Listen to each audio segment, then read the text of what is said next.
John Law, c'était surtout un Écossais, enfin on va dire un Anglais, mais surtout un Écossais. Et vous savez, vous connaissez la réputation des Écossais, hein, on dit que c'est les gens les plus radins du monde. La seule chose qui les intéresse, c'est l'argent. Donc il était naturel que John Law soit Écossais, et Anglais en plus. Et donc, on va dire par un concours de circonstances, en fait, il a endetté, je vous résume, hein, il a endetté au jeu, au poker. À l'époque, ça s'appelait pas poker. Les aristocrates français, donc il les a endettés. Et comme les aristocrates ne pouvaient pas le payer, donc il a échangé leurs dettes contre des rendez-vous avec le régent, hein, parce que Louis XV était trop jeune. Et donc le royaume de France à l'époque était totalement ruiné, comme aujourd'hui, hein, il n'y a pas grand changement. Et donc il a proposé une solution, une martingale, on va dire, c'est-à-dire d'interdire aux Français d'utiliser des pièces d'or et des pièces d'argent. Vous savez, en français, quand vous dites de l'argent, bah, c'est une référence directe au métal argent, hein, que les Français utilisaient à l'époque. Et de remplacer tout ça par des certificats, hein, par des bouts de papier, un peu comme celui que vous mettez au pressing, que le pressing vous donne, en échange de vos pièces d'or. Et au début, bon, ça a eu du mal à prendre, mais à un moment donné, il y a eu un succès vraiment phénoménal. En plus, il y a eu beaucoup d'inflation provoquée, et surtout les gens qui jouaient on va dire en bourse. À l'époque, c'était un requin qu'emploi. Tant et si bien, si vous voulez, que toute la France s'y est collée. Même les évêques et les cardinaux vendaient la vaisselle sacrée en échange des billets John Law. Et donc tout ça reposait sur la confiance, c'est-à-dire que John Law avait dit toute personne qui voudra récupérer son lingot d'or ou ses pièces d'or, il lui suffit de revenir dans la banque générale, on lui reprend son ticket de pressing et on lui rend son lingot d'or. Et jusqu'au jour où un aristocrate donc il a dit bon, moi je veux récupérer mon lingot d'or. Il est allé se présenter, il a donné son bout de papier et là on lui a dit monsieur, on ne peut pas vous rendre votre or, Tintin. Voilà, et à partir de là, ça crée une sorte de révolution, tant et si bien, une révolution monétaire j'entends, tant et si bien, si vous voulez, que ça a ruiné toute la France, du moins toute la France qui avait de l'argent à l'époque. C'était la première grande expérimentation du billet de banque. Hein, c'est la naissance du billet de banque. Et John Law donc a donné naissance à deux choses. Il a donné naissance à la banque centrale telle qu'on la connaît aujourd'hui, et bien entendu au billet de banque. Ce que nous avons tous aujourd'hui dans nos porte-monnaies, ce sont des billets de banque directement issus de la pensée, on va dire, de John Law et de l'expérimentation. Ça a ruiné la France. Ça a ruiné la France une deuxième fois, puisque les révolutionnaires qui sont retrouvés face au même problème, les caisses vides, eh bien ils ont utilisé les assignats. Ça a ruiné la France, tant et si bien que l'armée a été appelée au pouvoir. Je résume, c'est Napoléon qui a pris le pouvoir, hein, donc il a supprimé toute la monnaie papier, il a remis en place la monnaie or. Hein, et ça a duré jusqu'en 1914. Ce que vous devez comprendre, c'est qu'avec ce livre, on voit bien le mécanisme, parce que c'est d'une part, j'ai fait un dossier de 60 pages avant le livre, en plus, bon, ça a été réécrit, le livre de l'époque du président de la République a été vraiment réécrit dans un français moderne, mais aujourd'hui, la Banque Centrale Européenne fait exactement la même chose. Alors qu'il lui était interdit de fabriquer de la monnaie de singe, de la planche à billets, ce que vous voulez, bon, peu importe comment on l'appelle, dans ses statuts. Hein, et bien, il y a 2 ans, elle a littéralement violé ses statuts parce que tous les pays européens, toutes les grandes banques européennes étaient ruinées. Et donc, ils ont imprimé de l'argent à partir de rien. Chose qui mécaniquement, aujourd'hui, on le sait, puisque le taux d'échec est de 100%, mécaniquement, ça va entraîner une faillite globale du système monétaire. C'est Chypre. Hein, voilà. Chypre, c'est un avant-goût de ce qui va se passer. D'ailleurs, tous les Français l'ont vu au mois de juin-juillet. C'était pas si vieux que ça, c'était pas anodin d'ailleurs, hein, c'était au mois de juillet. C'est-à-dire que sur leur relevé, votre banque est sûre, est solide. Donc déjà le fait qu'ils vous disent ça, c'est déjà suspect, mais bon. Et vos dépôts sont garantis jusqu'à 100 000 €. Pourquoi écrire ça ? Pourquoi dire la banque est solide et que vous êtes garanti jusqu'à 100 000 €? Tout simplement parce que aujourd'hui toutes les banques sont en faillite.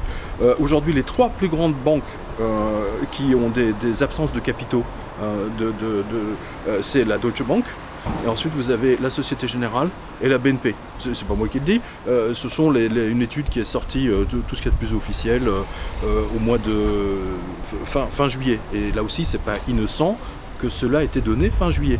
Voilà, donc ce livre est intéressant à 10 titres, on va dire, parce qu'il montre ce qui va se passer. Le même mécanisme entraîne les mêmes conséquences. La monnaie de singe, fabriquer de la monnaie à partir de rien, vous savez, moi je rêverais, vous savez, avec mes imprimantes Epson, Lexmark, etc., je rachète la place Stanislas.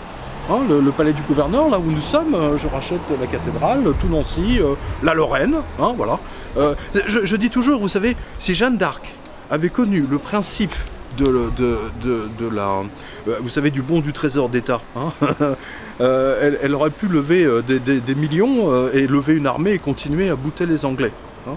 Mais à l'époque, ils ne connaissaient pas ces techniques financières. C'est intéressant.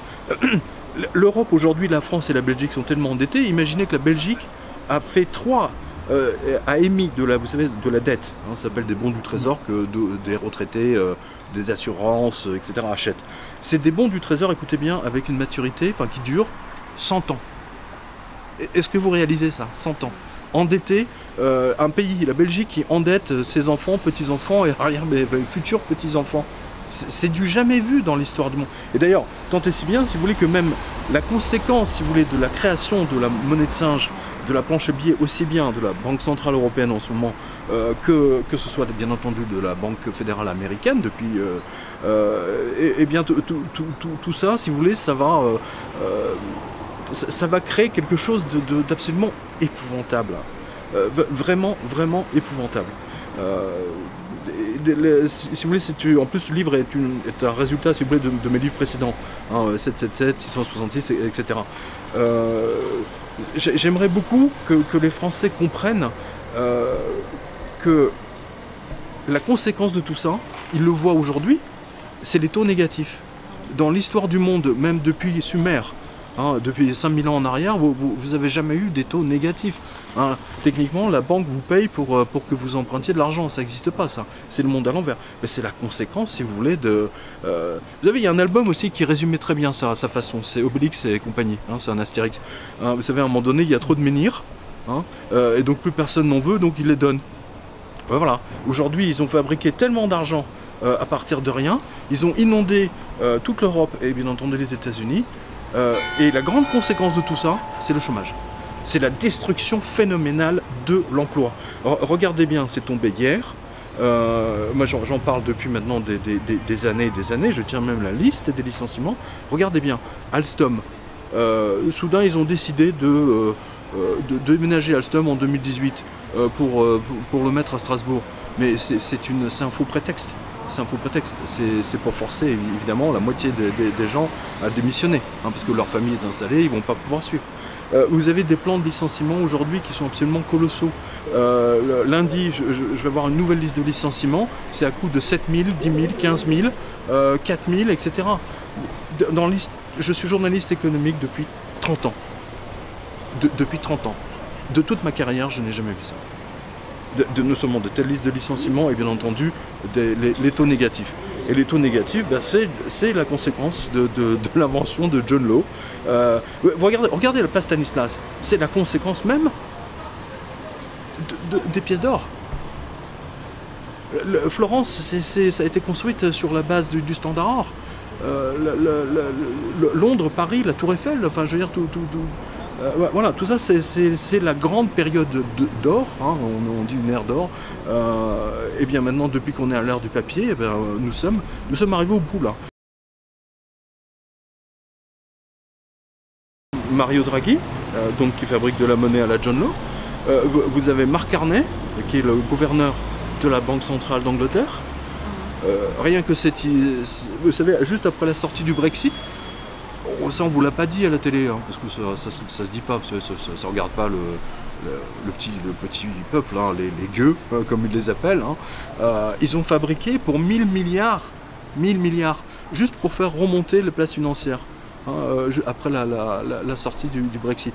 Et c'est pas aller dans la poche des petits commerces, etc. Vous savez, alors que nous on les voit tous fermés. Ça va directement dans la poche des... en fait, ils rachètent les actions d'IBM, American Express, Apple, etc. Voilà. Ensuite, en numéro 3, vous avez la Banque du Japon. Alors là, eux, c'est les grands spécialistes. Hein. L'endettement, si vous voulez, sur PIB, il est de 3-4 fois maintenant, quasiment. Et vous avez bien entendu les États-Unis, qui eux, ne font plus que ça. Aujourd'hui, un Américain sur 4 est au ticket de rationnement sociaux. Je ne sais pas si vous réalisez. Et ça, on ne vous le montre pas. Voilà. Et ça, c'est le résultat, si vous voulez, de la monnaie papier. La monnaie papier, exactement comme sous John Law, exactement comme sous la Révolution française. En français, on ne dit jamais 203. Eh bien, croyez-moi que la troisième, là, ça va être assez conséquent. Donc, tout l'argent qui est aujourd'hui en circulation, c'est du sable. C'est du sable. René Clair l'a montré également, vous l'avez dans le livre, hein, avec la beauté du diable. Hein, c'est intéressant. Vous avez également un autre écrivain qui l'a très très bien montré, c'est Bulgakov, le Maître et Marguerite.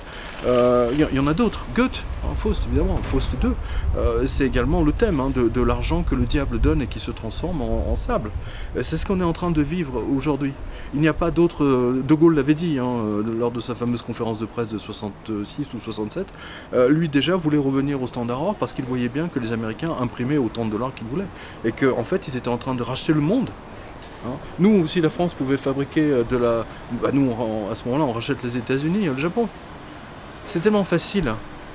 Oui, vous n'avez plus d'argent dans votre porte-monnaie quand vous êtes sur votre marché. Vous ne pouvez plus rien acheter. Et eux aussi. Hein, ils font tourner là. C'est injuste, c'est immoral, c'est de la fraude. À tous les niveaux. Et aujourd'hui, la fraude est institutionnalisée, bancaire.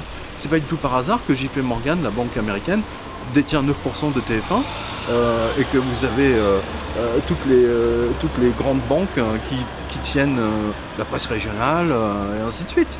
C'est pas du tout par hasard. Au contraire, il faut pas trop informer. Il est préférable, si vous voulez, qu'on leur donne du burkini, etc., qu'on donne des vrais sujets de réflexion. Et c'est pour ça que je dis, bon, je le dis toujours, hein, l'or et l'argent, c'est la seule chose et l'immobilier, bien entendu, hein, c'est la seule chose qui traverse le temps, qui va traverser le temps. La France va vers la faillite, d'une part à cause de ces taux négatifs qui sont meurtriers, et le taux négatif va forcer à un moment donné la Banque de France, pour le coup, le gouverneur, à dire au gouvernement français, on doit baisser le taux de rémunération du livret A à 0. Sinon on va vers la faillite. Ou alors, ils vont, mais je suis Baudor, si vous voulez, un coup tordu, c'est dans le genre, on ne baisse pas le taux de rémunération, mais on va mettre un impôt dessus, ce qui revient au même. Ah, je suis censuré par les médias. Non, je suis censuré. Wikipédia a effacé ma fiche qui était là depuis 13 ans. Ils ont effacé mes fiches françaises, espagnoles, anglaises, italiennes, dans tous les pays où mes livres sont traduits. Dans le genre, je n'existe plus, vous voyez, parce que j'aborde un sujet économique, bancaire, que les Français ne doivent pas connaître. C'est la triste réalité, elle est là. Je suis le seul journaliste en Europe à être censuré par Wikipédia, c'est quand même incroyable. Mais bon, en même temps, si vous voulez, c'est une sorte de reconnaissance, parce qu'à partir du moment où on commence à censurer un écrivain, on sait où ça mène. Vous voyez, c'est soit on le fait disparaître, soit il devient vraiment très très très célèbre. Vous avez un cas très très précis, hein, Solzhenitsyn. Hein, les Russes ont voulu le faire disparaître, mais les lecteurs étaient tellement nombreux que là, ils ont préféré l'éjecter à l'époque. La censure fonctionne surtout en termes de littérature. Aucun des auteurs que vous avez là n'est censuré par Wikipédia, ou surtout par les télés, la radio. Vous imaginez mon discours passant sur France Inter? Mais toutes les mamies vont se précipiter, retirer leur argent de la banque. Ils peuvent pas peuvent pas leur donner la permission de me faire passer. Donc déjà, vous voyez la soumission de la presse. C'est fascinant, non? Et c'est moi qui dis ça, en tant que journaliste professionnel.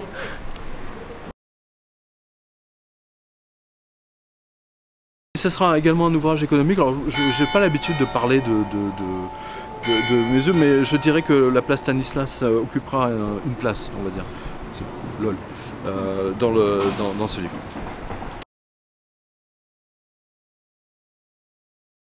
Bah, vous savez que Nancy, c'est là où j'ai commencé ma carrière littéraire, hein, il y a maintenant un peu plus de 20 ans, 22 ans, 23 ans, je ne sais plus, avec Les Anges Gardiens. Donc le public lorrain, et en particulier nancéen, me connaît bien, et donc ils me suivent régulièrement. Et j'ai toujours beaucoup de bonheur à rencontrer mes lecteurs. Ça, c'est pour moi, si vous voulez, il faut bien comprendre une chose, et le livre sur la place le montre bien. Vous avez beaucoup d'auteurs. Notamment, vous avez des auteurs dont vous voyez les photos dans Le Point, l'Express, etc. Le dernier livre de machin, de bidule, etc. Mais les pauvres ne rencontrent strictement aucun écho véritablement. C'est le public qui fait l'écrivain, c'est pas l'inverse. Oui. Les médias, par exemple, du groupe Hachette, Lagardère, peuvent essayer d'imposer à travers leurs 50 titres de presse un auteur ou un autre, bon, peu importe. Mais le temps est là pour montrer qu'ils ne tiennent pas. En revanche, le public, lui, est beaucoup plus défiant. Le public a ses auteurs qui ne sont pas du tout ceux de la presse. C'est très intéressant, j'ai toujours remarqué ça. Et c'est pour ça que c'est une des raisons pour lesquelles, indépendamment du fait que moi j'adore rencontrer mes lecteurs.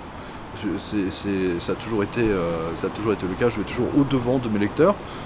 Et demain, je les invite, demain à la fin je sais pas quelle heure c'est fini, 18h, 18h30, à Mirabel Champagne, parce que sur la place Stanislas, parce que vraiment c'est ce que je préfère le plus après la signature. Parce que c'est assez spectaculaire, hein, toute la journée. Donc je suis là pendant 3 jours. Je vais en boire de la Mirabelle. Je veux dire, il faut arrêter de supprimer tous les événements sous prétexte de terrorisme, c'est un peu trop facile. Je pense que ça ouvre surtout une porte à certaines municipalités pour faire des économies drastiques sous prétexte de terrorisme.